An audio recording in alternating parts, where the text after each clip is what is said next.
The Waiting Room of Death. Subscribe, like, comment, because once you step into this story, there's no easy way out.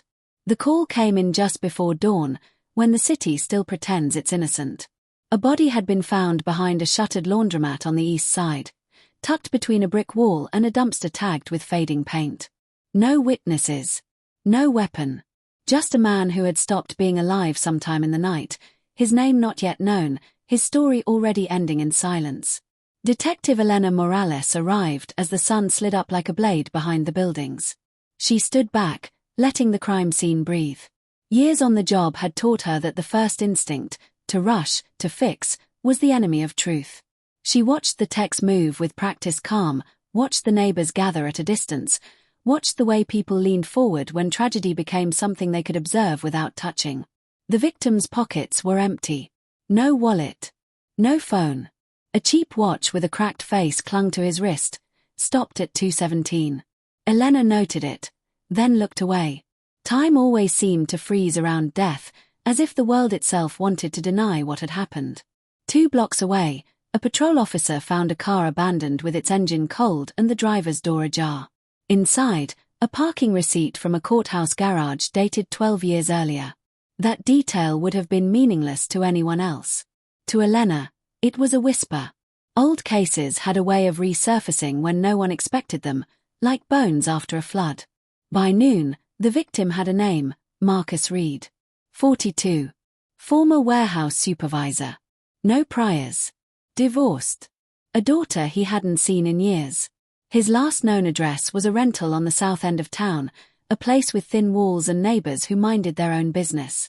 According to his landlord, Marcus paid cash and asked no questions. According to his ex-wife, he'd been trying to fix something lately.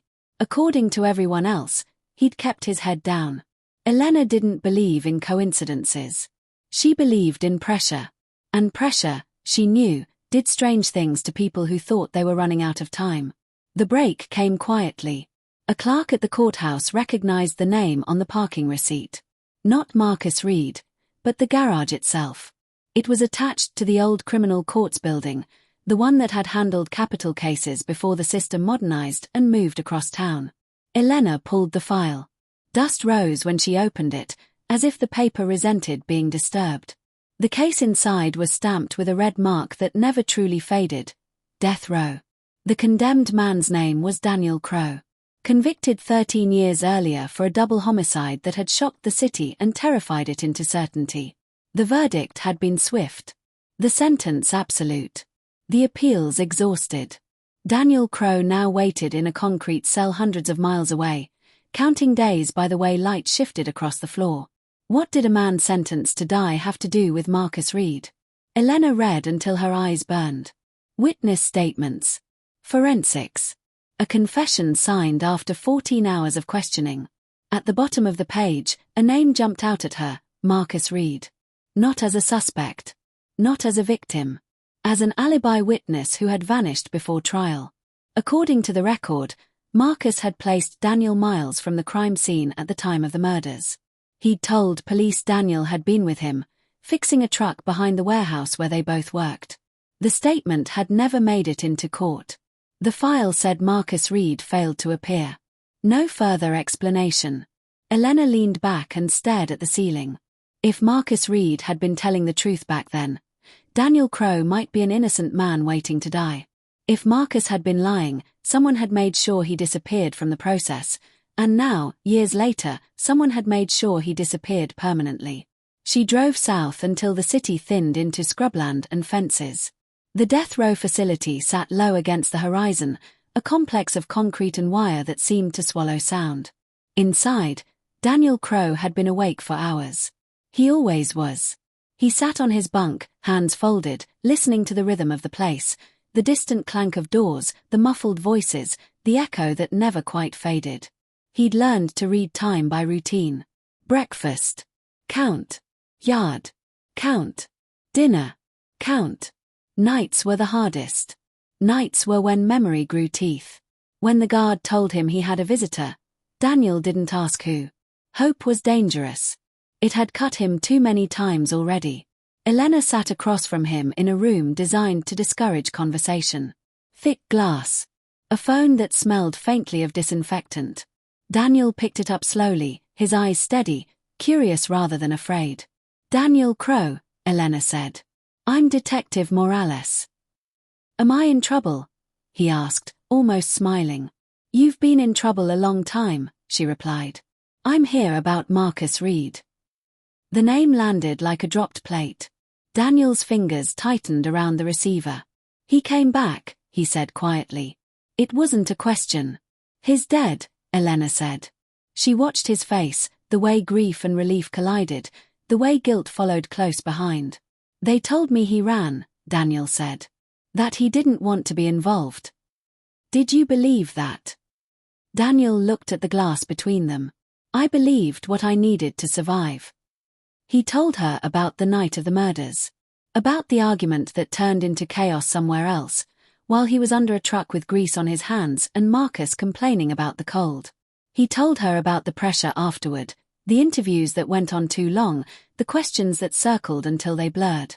He told her about the confession he signed because he was tired and scared and told it would all make sense later. Later never came. Elena left the prison with the weight of the story pressing down on her. Outside, the sky was a washed-out blue, endless and indifferent. She called her captain. She called the DA's office. She pulled strings she didn't know she still had. Someone didn't want this reopened. Files went missing. Calls went unanswered. A retired detective who'd worked the original case refused to meet, then abruptly left town. Elena felt the clock start to tick, loud and merciless. That night, she returned to Marcus Reed's apartment. In the back of a closet, behind winter coats that smelled like dust, she found a box. Inside were photocopies of old court documents, handwritten notes, and a prepaid phone with no contacts saved. On a scrap of paper taped to the lid, a single sentence was written in careful block letters. "If anything happens to me, tell them I was ready to talk." Elena's phone buzzed. An unknown number. She answered, already knowing this was the moment everything would tip. "You're asking questions you shouldn't," a voice said, calm and close, as if the speaker were standing right behind her. "Some stories are finished for a reason." Elena turned slowly, scanning the empty apartment. "Not this one," she said. The line went dead. On death row, Daniel Crowe lay back on his bunk and stared at the ceiling, counting the cracks. For the first time in 13 years, the waiting room of death felt unstable. Like a door had opened somewhere it wasn't supposed to. And when Elena stepped into the hallway outside Marcus Reed's apartment, she saw something that made her stop cold. A fresh note slid under the neighbor's door, written in the same careful hand. "You're ready too late." The truth was closer than ever. And so was the danger. The cost of silence. Elena didn't sleep. She sat at her kitchen table with Marcus Reed's box spread out like a map of regret, the prepaid phone resting at the center as if it might start speaking on its own. Outside, the city moved on, cars passing, lights blinking, unaware that an old lie had begun to rot from the inside. The phone was clean. No contacts. No messages. But it had been powered on recently. Someone had known Marcus was ready to talk, and someone had been watching. At dawn, Elena drove to the records annex, the place where cases went when no one wanted to look at them anymore. The clerk recognized her and hesitated, then slid a cart toward her without a word. On it were 3 boxes labeled with the same case number Daniel Crowe carried like a brand. Elena flipped through transcripts and reports until a pattern emerged, not in what was written, but in what wasn't. Timelines that didn't align. Witnesses who appeared once and never again. Forensic results summarized instead of attached. There was a name that kept recurring in the margins: Harold Pike. Lead investigator. Decorated. Retired. Untouchable. Elena drove to Pike's last known address, a ranch-style house outside the city, paint peeling in the heat. No answer. The mailbox was stuffed with flyers and unopened envelopes. Neighbors said he'd left 2 weeks earlier, sold the place fast. Cash buyer. Pressure, Elena thought.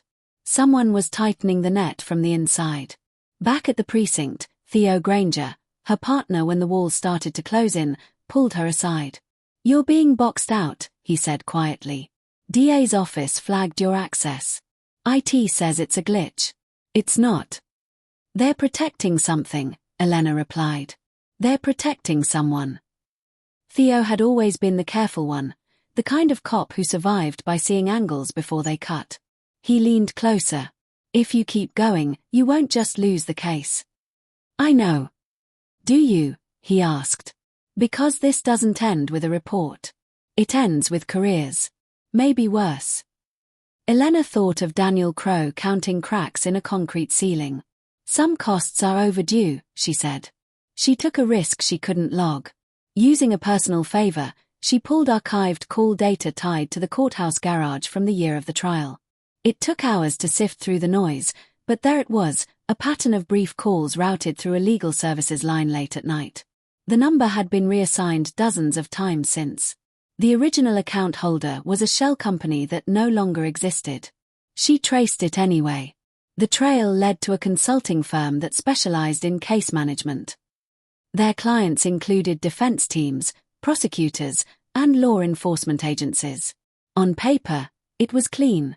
In practice, it was a conduit. Information in, pressure out. Elena requested an interview. They declined. She requested documents. They sent summaries. She requested originals. Silence. At the prison, Daniel Crowe felt the change before he understood it. His routine shifted. Yard time cut short. Meals delivered late. Guards who once nodded now avoided his eyes. The system didn't need to explain itself. It communicated through absence. A chaplain stopped by unannounced, voice gentle, questions careful. Do you feel prepared? He asked. Daniel smiled without warmth. Prepared for what? For peace. Daniel shook his head. I'm preparing for truth. That night, he was woken by a guard he didn't recognize. You've got mail, the man said, sliding an envelope through the slot. Inside was a photocopy of a single page from his own file, the missing alibi statement. Marcus Reed's signature at the bottom. Fresh ink circled the date. Someone wanted Daniel to know the past was moving again. Elena's phone rang as she pulled into her driveway. Unknown number. She answered. You don't stop, the voice said. Not threatening. Curious. Neither did you, Elena replied. A pause. Then, you're misunderstanding the scale. I'm understanding it just fine, she said. You built a machine that trades certainty for speed. You call it efficiency. I call it death. The line clicked off. The next morning, the consulting firm's office burned, not an inferno, just enough to destroy a server room. The fire marshal called it electrical. Elena didn't argue. She went to the site anyway. In the ash and waterlogged debris, she found a metal drawer warped but intact. Inside were backup drives labeled by year. One was missing. Theo found her on the curb. You didn't hear it from me, he said, handing her a coffee. But the captain's getting calls. The kind that don't show up on logs. Elena took the cup and stared at the building. They're cleaning. Then they'll come for the last loose ends. Daniel, she said. And you. She drove to see Marcus Reed's ex-wife, Lila, a nurse with tired eyes and a spine of steel. Lila listened without interrupting, fingers wrapped around a mug gone cold. He came to me months ago, Lila said. Said he couldn't carry it anymore. Said he'd lied once to protect someone, and it never stopped costing him. Who? Elena asked. Lila shook her head. He wouldn't say. He said names were currency, and he was broke. Lila handed over a letter Marcus had written but never sent. In it, he described a meeting years earlier in a courthouse stairwell, a man who spoke softly about consequences and timelines, about how one testimony could ruin many lives. Marcus had been told he could help by doing nothing. He did nothing. He regretted it every day. At the bottom of the letter was a phrase circled twice, the consultant knows. The missing drive turned up in an unlikely place, the evidence locker of a satellite office scheduled for renovation. Elena accessed it after hours. Theo stood watch. The drive held logs. Not names, codes. Not instructions, suggestions. The language was careful, sanitized. But the effect was unmistakable. Redirect a witness here. Delay a report there. Encourage a confession. Discourage doubt. It was a playbook for nudging cases toward closure. Elena's hands shook as she scrolled. The code tied to Daniel Crow's case pulsed with activity in the weeks leading up to trial. Footsteps echoed. Theo stiffened. The door opened. The captain stepped in, face drawn. "You shouldn't be here," he said. "Neither should this," Elena replied, holding up the drive. He closed the door. "Do you know how many convictions stand on systems like this?" he asked. "How many families found peace because cases ended?" "Peace built on lies collapses," Elena said. The captain looked away. "If you release that, you won't fix one case. You'll break 100. "Then we start with the truth," she said. Sirens wailed outside. Too close, too sudden. Theo's phone buzzed. He glanced at it, then at Elena. "Daniel's been moved," he said. No notice. No explanation. Elena felt the room tilt. Moved where? Theo swallowed. Closer. At the prison, Daniel Crow sat in a new cell, smaller than the last, light harsher. A guard leaned in. "You've got an appeal hearing," he said. "Soon." Daniel closed his eyes. Hope was dangerous. But silence was worse. Elena drove toward the facility with the drive secured under her seat. Her phone buzzed again. Unknown number. A message appeared this time, text only. "Choose carefully. Some sentences are irreversible." Elena didn't slow down. The road stretched ahead, straight and unforgiving. The truth was no longer buried. It was running, and it was scared. When she reached the gate, she saw the lights flare and the doors seal. Inside, Daniel Crow waited, listening to the sound of locks engaging, knowing that whatever came next would either free him or finish what had begun years ago. And somewhere in the city, someone else was preparing to make sure the past stayed buried. The weight of a verdict. The gates didn't open for Elena. They closed. Red lights washed the concrete as if the prison itself were blushing at the lie it had been built to protect. Elena stepped out of her car with the drive pressed against her ribs, feeling its cold certainty. Truth had mass. It pulled everything toward it. Inside the administration building, the air smelled of disinfectant and fear. A warden with a voice like a locked drawer told her visiting hours were suspended. Elena didn't argue. She slid a folder across the counter, court-stamped, time-stamped, undeniable. "Emergency injunction," she said. "Federal review." The warden's eyes flicked to the seal. He picked up the phone. In a windowless room across the compound, Daniel Crow sat alone, hands folded, listening to the clock tick like a countdown he'd learned not to trust. The move had been surgical, no chaos, no threats, just a quiet tightening of the world. He had learned to read the prison's moods. Today it was bracing for impact. A guard appeared at the door. Different again. Younger. Nervous. "You've got counsel," the guard said. Daniel didn't smile. He stood anyway. Elena's hearing was scheduled in a borrowed courtroom at the edge of the complex, the kind used when time was more dangerous than procedure. A federal judge appeared by secure video, face composed, eyes sharp. The DA's representative arrived late, breathless, already defensive. Theo sat behind Elena, silent and solid. "Elena Marquez," the judge said. "You allege systemic interference in a capital case." "Yes, Your Honor." "On what basis?" Elena slid the drive forward. "On the basis of logs, communications, and patterns designed to move cases toward closure rather than truth. On the basis that one man's conviction was steered, not proven." The DA objected. The judge overruled. As the files loaded, a picture assembled itself, not as a conspiracy in shadows, but as a bureaucracy that learned how to hurry without looking. Codes mapped to cases. Suggestions mapped to outcomes. And in the center, the same consulting firm, the same phrasing, the same hands never touching the knife. Daniel was brought in through a side door. He caught Elena's eye across the room. Years of restraint kept his face still. "Mr. Crow," the judge said, "you are present for a limited evidentiary review." Daniel nodded. Limited was more than he'd ever been given. Elena called her first witness by affidavit, the logs themselves.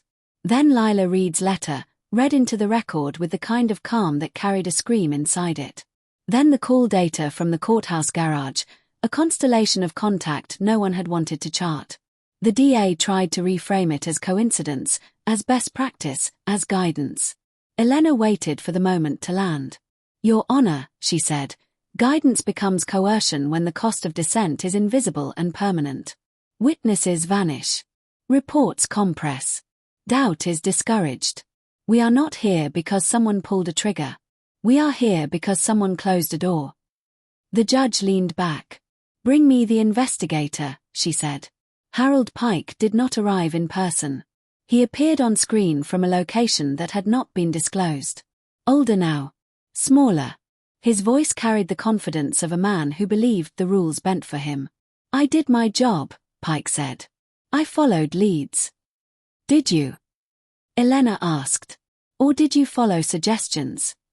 She displayed an email Pike had sent years earlier, the language careful, the request clear, advise on streamlining testimony. Pike hesitated. Just long enough. The judge's gaze sharpened. "Answer the question." Pike exhaled. "We were drowning," he said. "Backlogs. Pressure. Families demanding closure. We needed help." "Help," Elena said. "That arrived with conditions." "Help," Pike repeated, louder. "That kept the system moving." "And when the system moved over an innocent man?" Elena asked. Silence stretched. Pike's eyes flicked off camera. "A breath. Collateral," he said. Daniel felt the word land like a sentence without punctuation. He looked down at his hands. They were steady. He had made peace with many things. Being called collateral wasn't one of them. The judge cut the feed. "This court orders an immediate stay," she said. "A full review of Mr. Crow's conviction. Preservation of all related evidence. Any attempt to interfere will be met with contempt." The room exhaled. Outside, the news broke before the echo faded. Headlines didn't use words like machine or design. They said questions. They said review. They said pause. Daniel was returned to a different cell. Temporary. Uncertain. But for the first time, not final. Elena stood alone in the corridor as Theo fielded calls that multiplied like reflections. "They're scrambling," he said. "Resignations. Statements. Non-denials." "Good," Elena said. "Scramble means they're losing their grip." That night, a package arrived at Elena's apartment. No return address. Inside, a copy of the missing alibi statement. This one original, ink-aged and indelible. Tucked beneath it was a note in neat, unfamiliar handwriting. "I kept one thing back. Insurance. Use it." No name. No apology. Just a line drawn too late and handed over anyway. Days passed. The review widened. Names appeared and disappeared from headlines. Some claimed ignorance. Others retired early. The consulting firm dissolved itself with the quiet efficiency it had once sold. Daniel's appeal hearing came faster than anyone expected. The courtroom was full, press, observers, families with grief that had learned to sit upright. The judge spoke plainly. "Confidence in a verdict depends on the integrity of the process," she said. "That integrity has been compromised." She vacated the sentence. Daniel closed his eyes. He didn't cry. He breathed. Years of breath he had saved for a moment like this finally spent themselves. Outside, Elena stood with Lila Reed as reporters asked careful questions. Lila answered one and then stopped. "My husband lied," she said. "He tried to fix it. Don't turn his regret into another silence." The crowd quieted. Weeks later, Daniel walked into daylight without ceremony. No parade. No music. Just sky and the sound of his own steps. Elena waited at the edge of the lot. "You don't owe me anything," she said. "I owe the truth," Daniel replied. "And time I can't get back." They stood there, two survivors of a system that preferred speed to care. But the ending refused to settle. 3 months later, Elena received a message from an old contact in a neighboring state. A capital case under review. Same phrasing. Same consulting firm's fingerprints, repackaged under a new name. Elena forwarded the message to Theo. "It's not over," she wrote. Daniel read about it from a small apartment he was still learning to call home. He folded the paper and stared at the wall. Freedom had edges. Responsibility filled the space between. In a quiet office, a new firm filed its paperwork. Clean branding. Familiar language. The system, wounded, adjusted. Elena pinned the new case to her board beside the old one. She didn't romanticize the fight. She respected it. Truth wasn't a victory. It was a practice. As night fell, she turned off the lights and left the office, carrying what she had learned like a compass that never stopped pointing north. Somewhere, a phone powered on. Somewhere, a door closed. Somewhere else, someone decided to speak. And if this story pulled you into the dark and held you there, remember, there are more doors, more files, more truths waiting to be pried open. Stay with us. The next case is already breathing.